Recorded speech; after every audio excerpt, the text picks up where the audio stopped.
Hello everyone, I'm Dian and welcome to our late night show Tech Talk, where we discuss IT related insights and innovations. And for today's video, will be about answering questions regarding the blog post entitled Active Attack versus Passive Attack by Nihad Hassan. And now, let's move on with the video.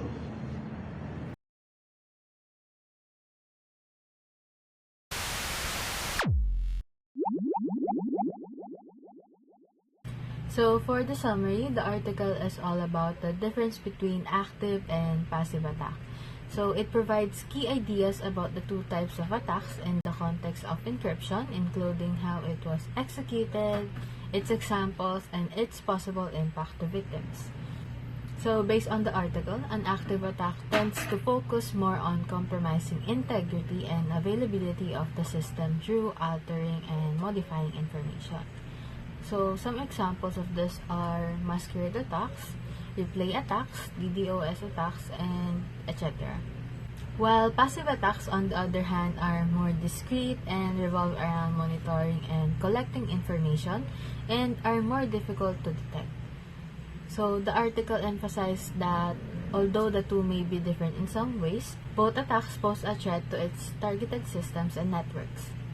The article also reminded us the importance of knowing the difference between the two to create countermeasures.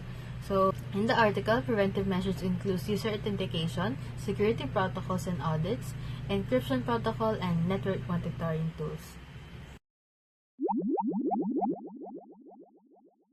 So, active attacks.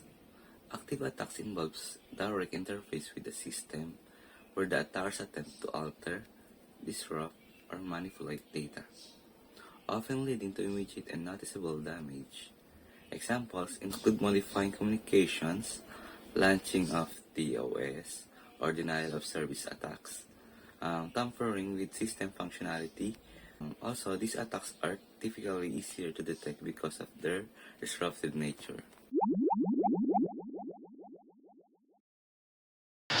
Passive attacks involve silently monitoring or scanning networks for vulnerabilities without altering data, making them hard to detect.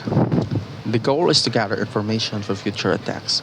Examples include scanning open ports or exploiting expired security certificates. So basically, passive attacks involve silently monitoring of network communications or scanning for vulnerabilities without altering data or interfering with the system. As I said earlier, some of the example of this is scanning for open ports or exploiting an expired security certificate. The goal is to gather intelligence for future attacks. Passive attacks are hard to detect because no data is changed.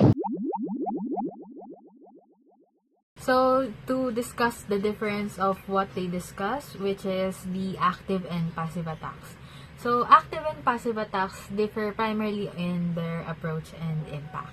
So, as we learned, an active attacks can be identified because it involves tampering with or changing data or system activities, because it is intentionally altering or interfering with the data. So, this threatens both integrity and availability. While passive attacks does not alter the system at all because its main focus is breaching confidentiality. So this often goes undetected.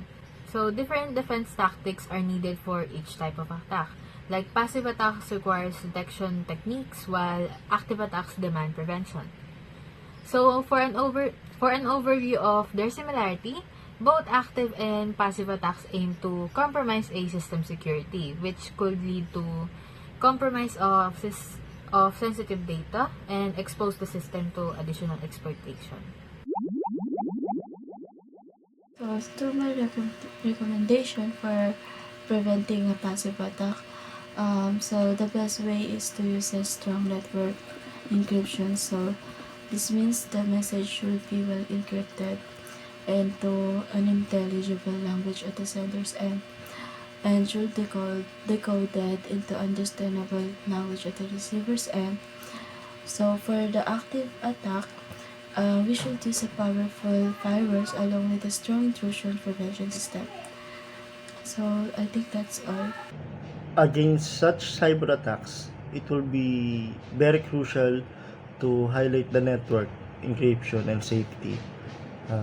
Data in motion can be secured to using VPNs and SSL TLS secure protocols. Much more sensitive information must remain unseen online. Software must be updated frequently to close those vulnerabilities and audited for security periphery. All these methods would make it hard for the attackers to find an easy way into the system without being detected. And so that is all for our third Tech Talk, and thanks for watching. That's all.